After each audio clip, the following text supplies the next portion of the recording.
for the UNX News.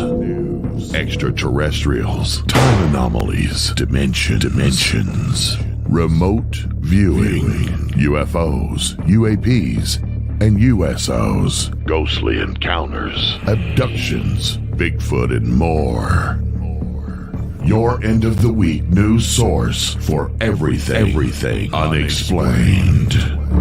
Here is your host for the UNX News Podcast, Margie K.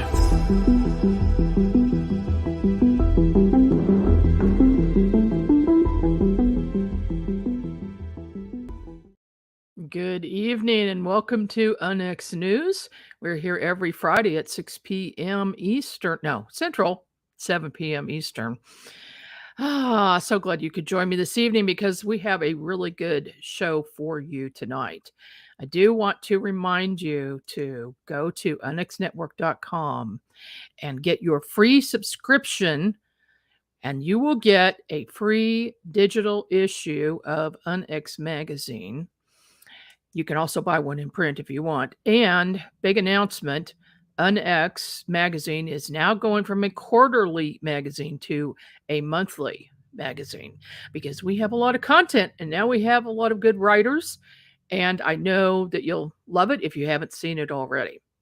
Also, would like to remind you to get my latest book, the 50th anniversary of the Southeast Missouri Ozarks UFO Flap, written by myself and Debbie Ziegelmeyer. And this was a 10-year study of this area by each of us. We were independently working on without really discussing it. And then one day we talked about it and found out we were each working on it. So we decided to do the book together. I think you'll find that interesting. My guest this evening is Samuel Chong. The book, Thiaoouba Prophecy, is a book of warnings from the ETs with an advanced civilization. The book details the author's unique experiences being invited to visit an extraterrestrial planet that has an advanced civilization, and he was informed of the history of Earth, ancient civilizations, facts about reincarnation and afterlife, the construction and the purposes of the Great Pyramid, the statues on Easter Island, the Bermuda Triangle, aura and human energy fields, and the stories in the Bible versus historical facts. The author, Michel Desmarquet, passed away in 2018. Certified court interpreter and Chinese translator Samuel Chong was instrumental in arranging for the Chinese publication of the book. He visited the author and had a close working relationship with him. He also translated the book 334% Lies, the revelation of H.M. versus Stull, or V. Stull, an autobiography of the High Master of the chair of a secret society that was started in Germany. Today, he dictates his efforts in promoting the messages in these books in order to give people hope and to help promote a better world through his scholarship. Samuel Chong graduated from UC Berkeley with a BA in economics and Universidad Carlos III de Madrid with an MA in financial analysis, and he currently resides in Los Angeles. Welcome to the program, Samuel. Thanks for having me here. Well, thank you so much. I saw you at the Journey to Truth conference, and then we spoke, and you sent me a copy of the book, and it's fascinating, and I'm so glad that you could join me this evening. Let's start with, how did you get interested in the book? Well, I was always fascinated about the paranormal when I was young. I wanted to find out who really built the Great Pyramid of Egypt, what really happens in the Bermuda Triangle, and what about the statues in Easter Island. And I wanted to know the mysteries of the paranormal. I thought if there were like an ET race that have an advanced civilization, they can just tell us and unsolve all the mysteries of the world. So in my subconscious mind, I was always looking for information from ET contactees. So in 2014, I accidentally found this book on Amazon. At that time, it was called Abduction to the Ninth Planet. And then in the very beginning, I thought it was just another ET contactees book. But then after I read it, it really answered all the questions that I had when at that time. And it also talks about Jesus and Christ, really answered all the questions I had about the Bible. So it's an amazing book that interests me a lot, and I decided to pay a visit to the author. And did he receive you well when you went to visit him? Not at all. He wasn't really happy at my visit because he was such a private person. And after he learned that I was there for the book, he just kind of was very annoyed at me and didn't really welcome me.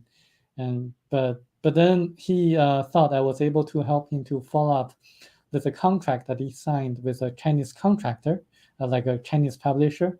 I gladly took on the job and trying to cater to his wishes, hoping that he could tell me something more about the book and also the themes that he wasn't allowed to write in the book.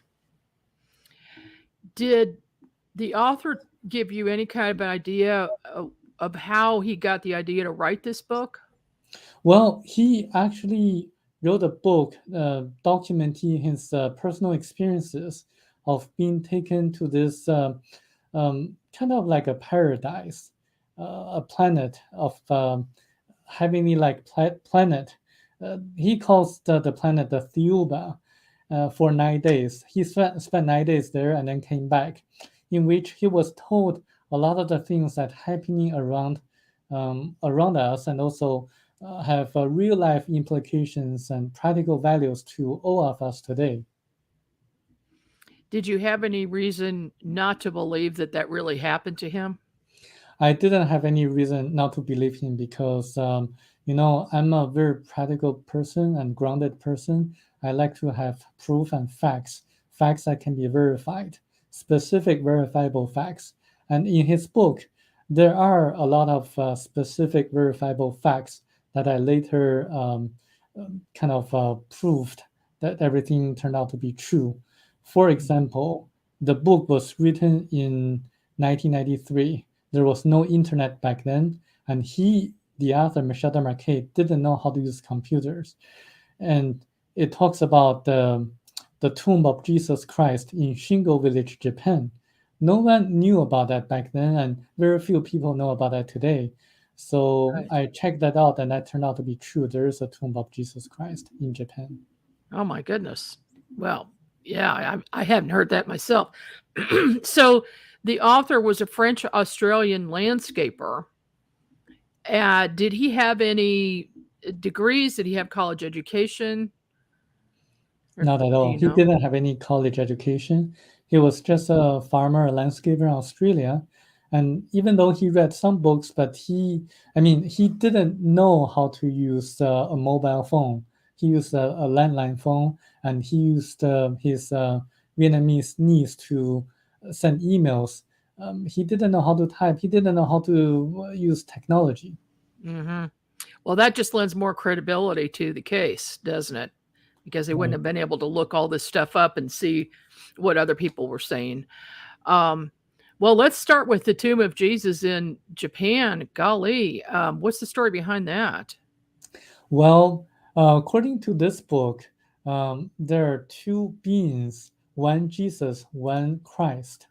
The Jesus who was born out of Virgin Mary was indeed born from the Virgin Mary, from the implant that was placed into the uterus of Mary by the ETs, by the Thiaoubans. Actually, the word Thiaouba is pronounced as Jehovah as well, similar to the pronunciation Jehovah. And there is a connection over there. They did that just to make people expect someone great, someone extraordinary going to be born, because someone special was going to be born that way. And then he had a very knowledgeable conversation with the teachers of the temple as documented in the Bible.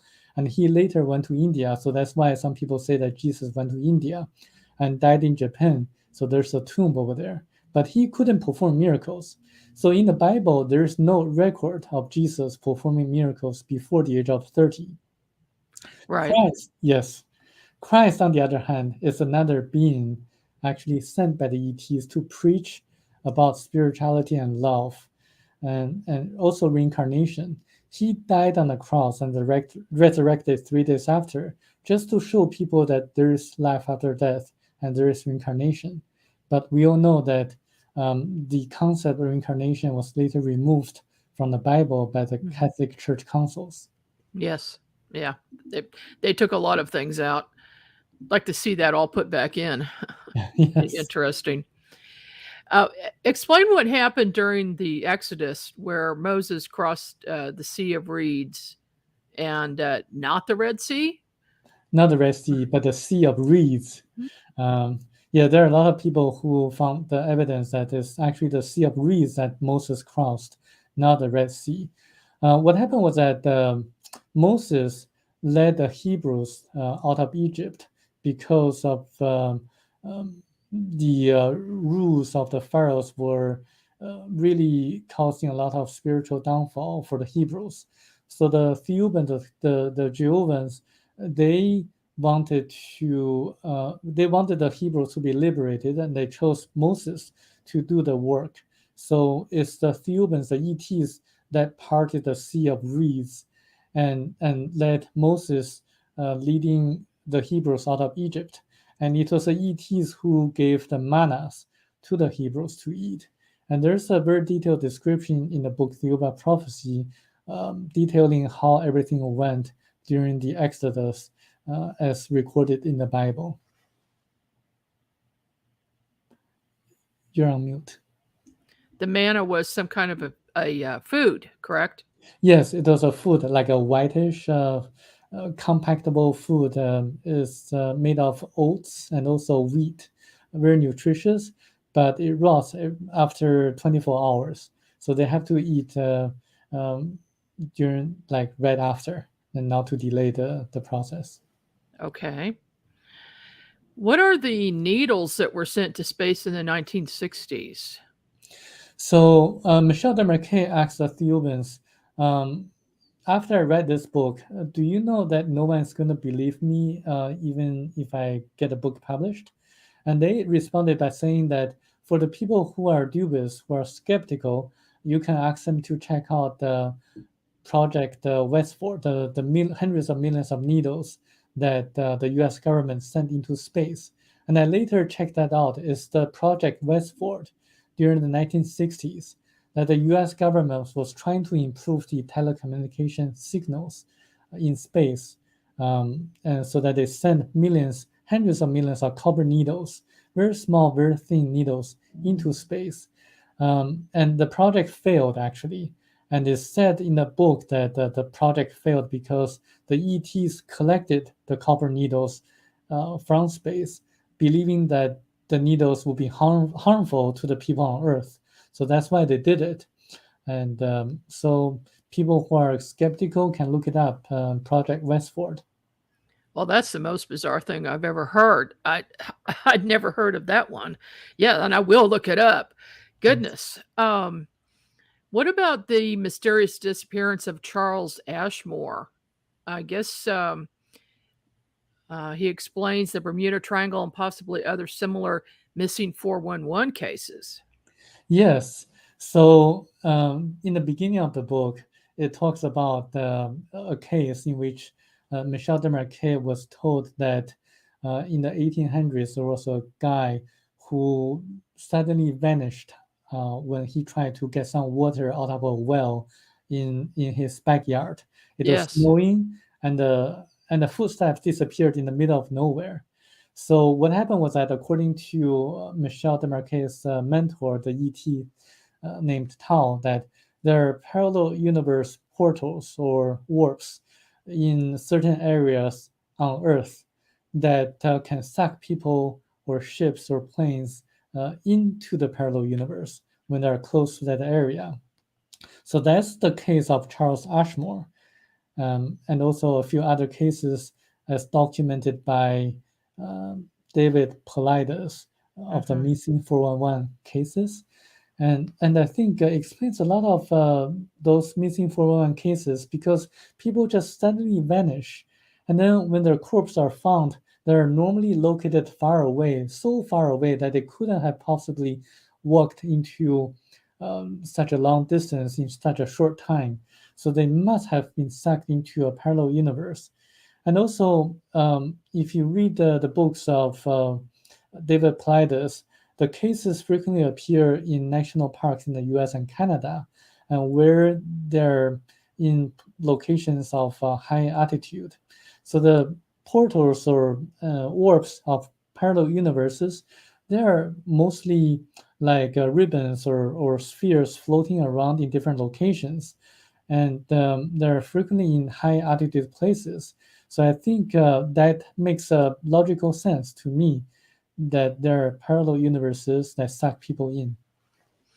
There was a story that's an old story. I'm not sure the source, but a farmer was out in his field and he disappeared, and the family was looking for him for days, and they could hear his voice calling to them, but they could not find him. And they brought in authorities, and they brought in all kinds of people, and they never found him. And after about a week, then there was no more voice. So I wonder if that wasn't something like that. Exactly. That's exactly what happened to Charles Ashmore, in which it was actually reported by the local newspaper back then. And Michel Desmarquet Yeah. actually went inside of the parallel universe and described what it was like. And he saw a lot of people from ancient times, people wearing medieval clothes, and people who behaved like savages. And he was told that in a parallel universe, time stops. So people don't feel any hunger, pain, or thirst. So they just they're forever stuck there unless they know how to get out. So yeah, and so how do they know how to get out? I mean, obviously the ETs know. So do they ever tell these people and let them go back home? No, I mean, Michel Desmarquet asked that question. Why don't you guys just help them out? And he was told that if they, after spending hundreds of thousands of years in a parallel universe, if they are sent back home to Earth, what would they do? They would be like crazy people. They wouldn't have anything to do and wouldn't really fit into the modern society. So that's one of the reasons they don't intentionally send them back to Earth. Wow. Okay. All right, let's get to the big one here, the Great Pyramid. Did he find out what the purpose of that was or who built it? Yes, according to the ETs, the Great Pyramid of Egypt was actually built by a person from Atlantis named Thoth. And he was a very great, knowledgeable person, both in spiritual knowledge and material knowledge. He built the Great Pyramid about 17,000 years ago using anti-gravitational technologies and supersonic vibratory systems to cut the huge stones in a very precise manner. And he knew perfectly how to align the huge stones in the correct way so that everything is perfectly aligned in order to absorb and capture cosmic and terrestrial energy. So the Great Pyramid was actually like a tool used by the ancient pharaohs to communicate with people from other planets and also to explore parallel universe and also to make rain. So it's not like a tomb, but it was used as a tool for the pharaohs to capture the energies. You know, some of the other pyramids, and maybe even that one as well, have people have captured pictures of a beam of light coming up from the center of the pyramid. And in fact, I got such a photo, but it wasn't it it was a city dump, but it was in the shape of a pyramid, and this beam of light was coming out of it. So that leaves that shows that there could possibly be some energy source there that's creating this, and then the communication with ETs, probably through light, right? Exactly. That makes a lot of sense. Um, how long was it used that way, and why don't we see any being used like that now? Well, in the ancient times when the pharaohs were around, the Great Pyramid of Egypt was perfectly aligned, and the pole of the Earth shifts gradually. So right now it's not aligned as perfectly as in the past, and people lost the knowledge to use it the correct way, especially after the burning of the Library of Alexandria. So, especially after the disappearance of Lemuria and Atlantis, the ancient knowledge was lost. And actually, this book talks about ancient civilizations such as Lemuria and Atlantis. Michel Desmarquet was actually taken by the ETs back to the past into the Akashic records, what he calls the psychosphere. And he actually witnessed what it was like during the days of Lemuria, in which people lived harmoniously, and there was a pyramid 3 times as large as a pyramid in Egypt, and people really didn't use money, and there was no money in Lemuria, and they just took whatever they needed from the marketplace, and everything was working so perfectly well until one day there was an earthquake, and the entire continent sunk into the ocean overnight. Ooh, how long ago was that? That was 14,500 years ago. Oh, that late. Yes. I was thinking like 500,000 or something. Okay. All right. Then what about Atlantis? Is that a different continent? It's a different continent. It's in the Atlantic Ocean. And actually, the book describes where exactly it was located. And it says that the Caucasians actually first landed on the continent of Atlantis. And Atlantis was actually kind of colonized by the people of Lemuria. And they had a lot of great technologies as well.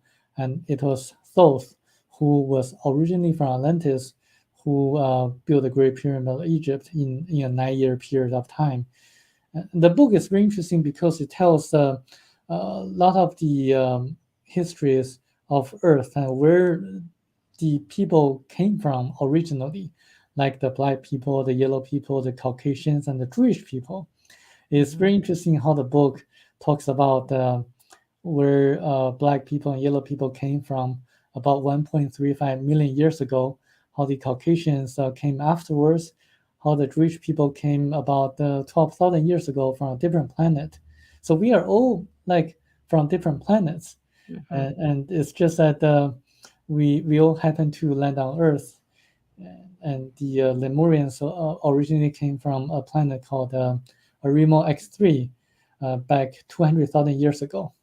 And they built the ET bases, alien bases on the far side of the moon as a transfer station. So that's why some people suggest or suspect that there are alien bases on the far side of the moon. Yes, there are. Yeah, and there are even some remnants of some on this side of the moon, or the facing side. I've remote viewed that many times, and I've seen bases there. Some that have been abandoned, and some that are in use now. I've also seen something that looks like solar panels. Do you know if that's the case?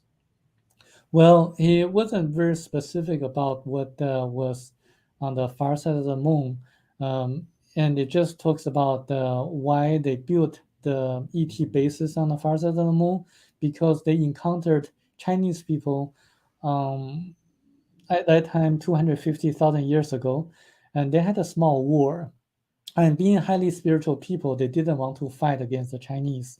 So they decided to uh, transfer themselves face by face gradually. And the reason for them to relocate to Earth was that there was a overpopulation issue on their planet. So they had to migrate a lot of their people to a different planet. So this is a message for the people who want to depopulate us. They can migrate to a different planet. Okay, problem solved. Yes. Yeah, we just have to have the technology to do it. Yeah. Oh my gosh.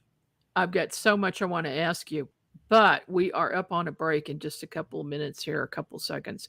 So I'm going to hold it. And then when we come back, I'd like to talk about what information Michel got on the human energy field, the physical body and astral bodies, things like that. So I know people are going to want to hear all about that. We will be back right after these messages. Are you thinking about purchasing a wood-fired heating or cooking appliance but don't know where to start? The new book, Wood-Fired Heating and Cooking, will guide you through the process and make the decision much easier. Find out about wood stoves, wood-burning fireplace inserts, masonry heaters, cook stoves, brick ovens, and more. Learn about operation and maintenance, buying and storing wood, even how to make your own charcoal. A bonus section includes delicious recipes for cooking in a wood-burning oven, grill, tandoori oven, or smoker. The wise homeowner, prepper, or homesteader will have the ability to heat their home with wood when the power goes out or to save money on increasing gas bills. Wood-fired heating and cooking is available at Amazon. Visit www.woodfiredpub.com for more information. That's woodfiredpub.com.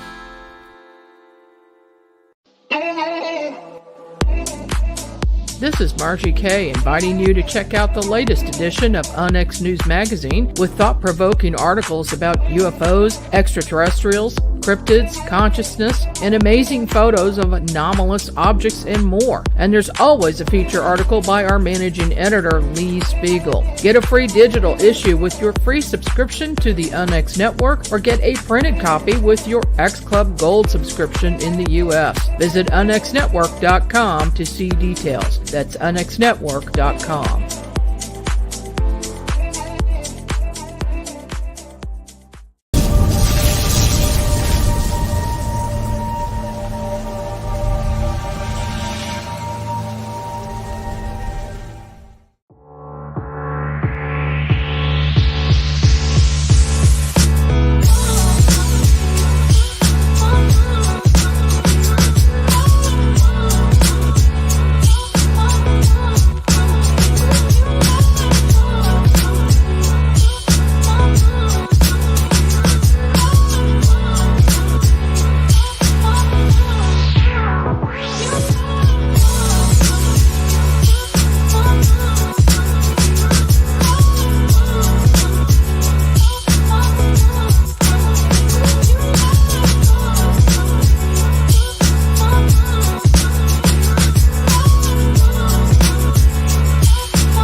And we're back. This is Margie Kay. My guest this evening is Samuel Chong, and we are talking about the book, The Thiaoouba Prophecy, which is about ET technologies, the meaning of life, ET's friendly warnings to us, and more with verifiable facts. Samuel, before the break, I mentioned that I'd like to discuss information about the human energy field, the physical body, astral bodies, and all of that. Things that are connected to that, with like healing, color therapy, telepathy, levitation. What can you tell me about that? Yes, speaking of the human energy fields, the auras, there are people, I believe, a lot of people, or some people, who can see auras, and what I would call the human energy field. And they, in the ancient Chinese textbooks, they talk about the color of the energy that people saw in the human bodies. And they use that to indicate the physical illness that's going to appear in a person. So the colors change before the physical manifestations appear. Mm-hmm. So, for example, if a person sees like dark colors in the liver area, normally 3 or 6 months later, then the physical illness or physical symptoms are going to appear in the liver. So this is what people have been finding out about the auras and the colors of the auras. I know a few people who can do that, and I also know some people like you who can see inside of the body, the physical bodies, and I think this book gives a lot of emphasis on the importance of being able to see and to interpret the colors of auras, because if we are able to see the colors of auras, we are able to tell whether a politician is lying or not on stage. Yeah. when they're speaking. So it's very useful too. And I think you also have a lot of insights on that too. Yeah, but we won't get into that this evening. I want to talk about what Michel found out. What about, well, let's talk about the effects of color, because that's a subject I'm very interested in. I've studied for a long time. What did he learn about that? Yes, colors affect people's mood and also physical body a great deal than most other people would tend to believe. There are scientific studies or clinical trials on the color blue, that has antibacterial, antiviral effects. So there's a clinical study by Harvard Medical School or Harvard Medical University that documents all the studies that show that certain wavelengths of blue color kind of kill bacteria and viruses or inactivate viruses. And when Michel Desmarquet entered their spacecraft, the spacecraft of the ETs, he was actually disinfected using yellow light and blue light. And also did some research on the yellow light as well. And it turns out the yellow light also has antibacterial effects, but different antibacterial effects than from the blue color. And there are also studies on the color pink. So after watching the color pink for maybe about 15 minutes, one would lose 30% of muscle weight. So a football coach in University of Iowa knew about this. So he painted the locker rooms of the visiting teams into color pink, and he never lost a home game. Oh my goodness. That's funny. Yeah, I was just thinking today, what would the one color be that you could have your car and your husband would not want to drive it? It'd be pink. That's weird that I came up with that just today. Okay. What about levitation? Did he learn something about that? Yes, he learned about levitation because theoretically and actually indeed, if people can kind of elevate or maybe neutralize gravity, what they call the cold magnetic forces of Earth, then the objects would become weightless. And this is indeed what people did in the past, like in Tibet. The Tibetan monks used a musical instrument to cause a certain vibration that neutralized gravity. So they were able to lift the huge stones into the sky without any efforts. And also there's a magician called Dan White who visited Nepal, a monk in Nepal, and actually saw the monk levitating from the ground. As a magician himself, he didn't know how the monk did it. So it shows a lot of very interesting fact that there are still a few people nowadays who can do levitation. Yeah, I understand that to be true. Yes. I've seen some pictures of people who can do that. So, what is the main message that Michelle received from these ETs about what man is supposed to be doing, and how we're supposed to protect our Earth? Well, there are a few messages that Michel Desmarquet was informed what we need to do. When we encounter challenges in life, we should look inside of ourselves, not seek for outside help, because the kingdom of God is within you. When God created every one of us, it inserted a tiny portion of itself to each of our astral bodies. So we should always look inside for answers through meditation, through or even by having a good night of sleep, because night brings counsel.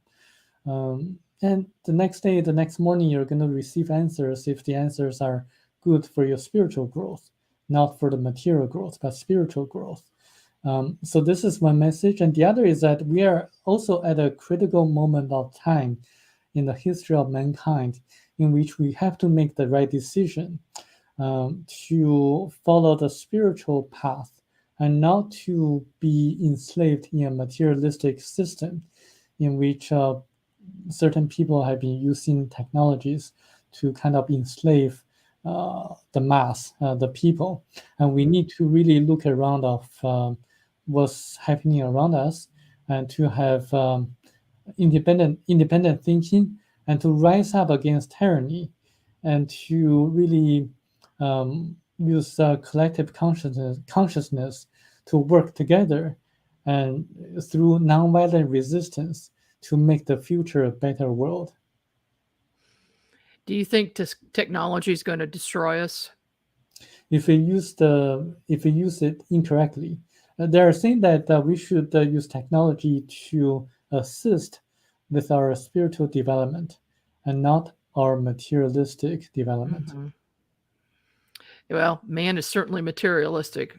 But more and more people are waking up and becoming more spiritual. So there is hope, I believe. So the real dangers on earth are, in order of importance, according to Michel, money, politicians, journalists and drugs, and religions. Can you go into more detail on that? Yes, the number one danger on earth is money. Everything revolves around money. The big pharmaceutical companies, the big oil companies, some of them suppress clean technologies, some of them suppress cheap and effective ways of curing cancer. And if you just search on the internet, you're going to see a lot of natural ways to kind of improve the lives of cancer patients. But the big pharma companies have to cater to the demands of their shareholders.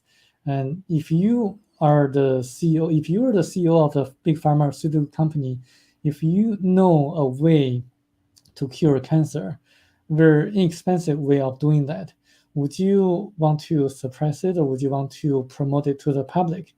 You would do you would suppress it, of course, because the shareholders are the most important things that you need to look out for. So everything revolves around money in our society. Same thing for the big oil companies. There's a guy named Stanley Meyer who invented a car that ran on water in the 1970s. But he wasn't able to commercialize it because he died mysteriously before signing a contract with investors. And if you search on the internet, like water vehicles or cars that run on water, you're going to see a lot of private individuals who invented such technologies.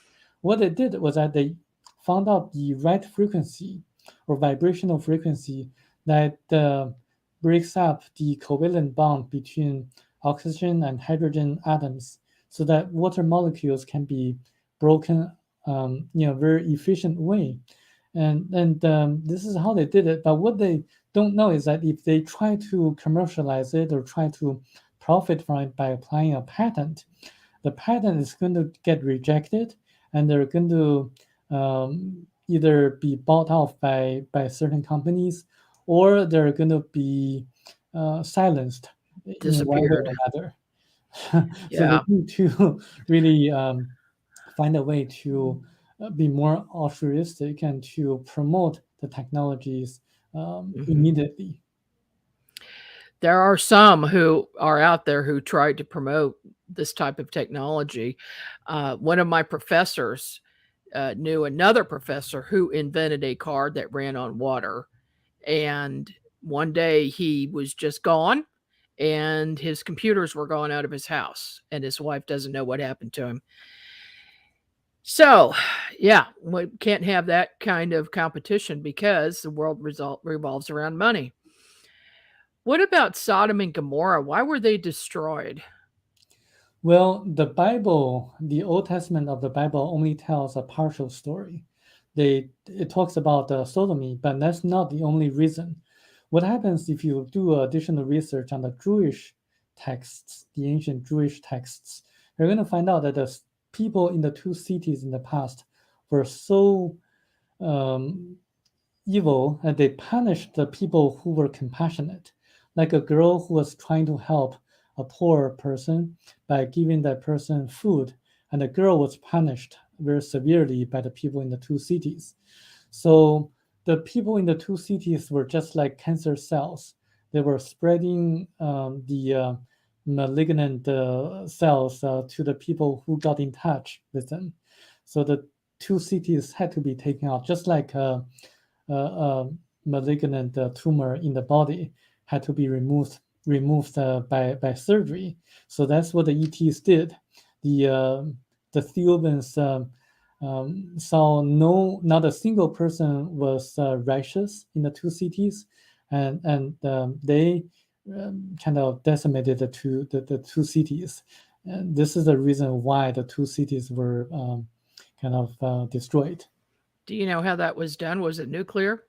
Laser weapons. Laser. Yes. Okay. Well, that's not hard to believe because we've got laser weapon technology now. Oh, goodness.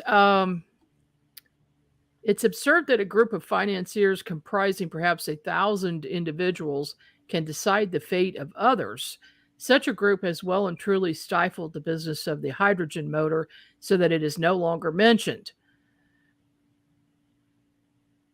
Okay, let's talk about that for a minute. And what is the solution to that?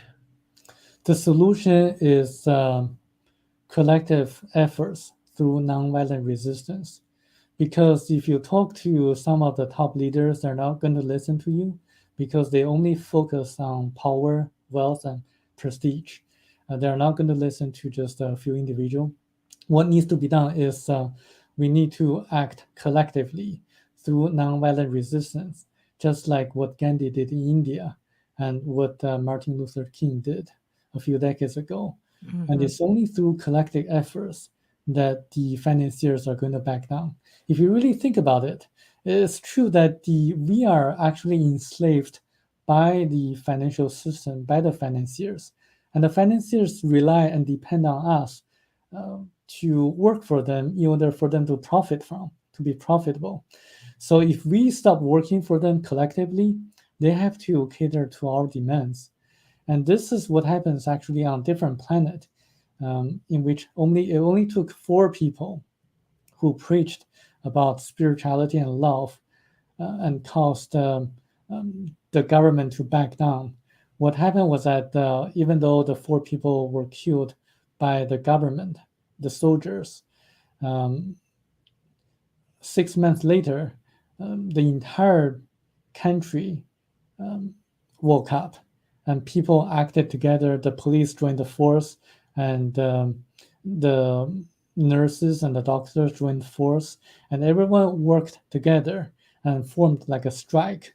And the government, the dictatorship government, backed down, and the country became a very spiritual and democratic country on that planet. Mm-hmm. So we can do the same thing. We could, if we could get a lot of people on board with the idea. Have ETs given us technology?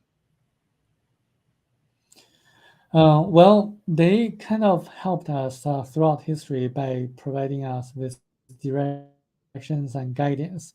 In terms of technologies, I wouldn't say directly, but indirectly, yes.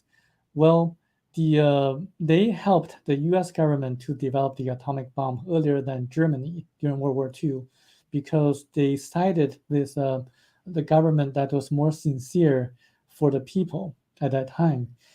And on the other hand, they just didn't provide the technology directly to us because, I mean, they use an analogy.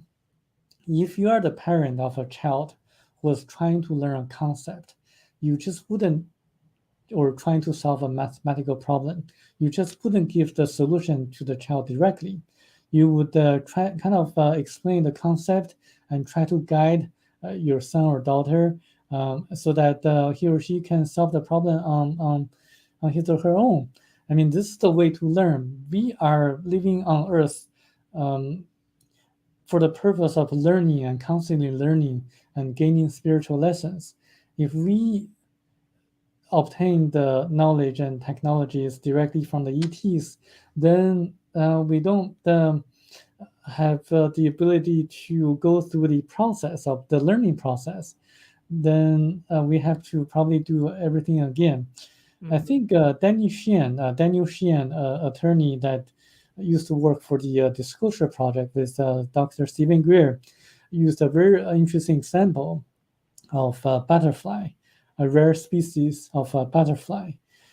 I mean, the butterfly was trying to come out of the cocoon, and it's the only is a very kind of a rare species of butterfly. And a child was kind of very kind-heartedly trying to help the butterfly to come out from the cocoon. So he kind of cut the cocoon so the butterfly could come out.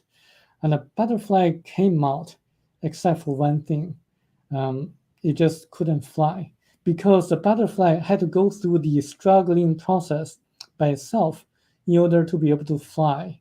So we actually have to do everything ourselves in order to survive on this planet in a more sustainable manner. That's a good analogy. What are some ET technologies that we could possibly have for ourselves if we figure it out? Yes, one technology would be the anti-gravitational technology, and I know it exists already, and the government has it. Certain groups within the government has it already.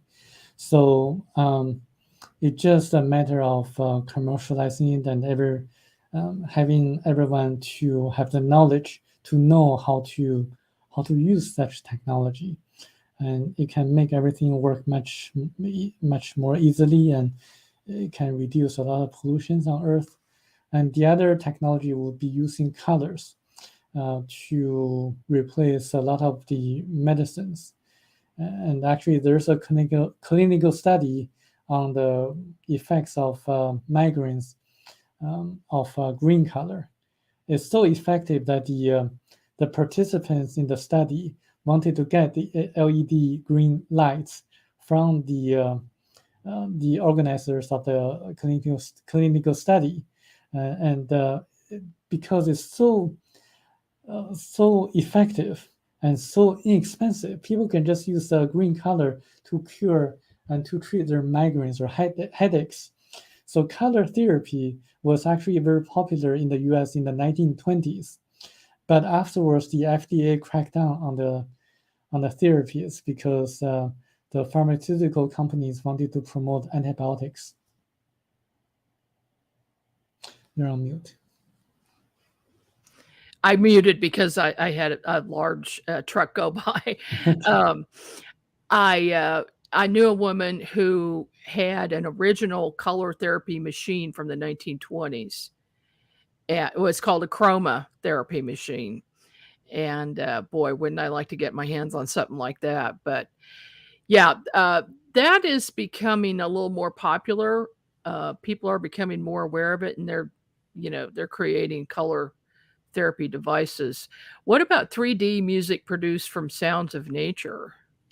Yes, this is what Michel Desmarquet personally witnessed and experienced when he went into the Akashic record and saw the Lemurians performing a concert to celebrate the death of their last king. They actually celebrated the king when the king died because they knew that the king did wonderful things when he was alive, and his astral body would go on a higher level and move up the ladder to the next stage of the evolution. So great musics were performed. It's like a 3D concert in which musicians position themselves in different locations in the sky. They had anti-gravitational technology, so they were able to do that. And they used musical instruments to produce natural sounds, like sounds of the waves, sounds of nature, like the wind, and also birds chirping and things like that. It's a great experience, and Michel didn't really want to leave, but he was told that he had to leave because he had to witness how Lemuria sunk into the ocean. Wow.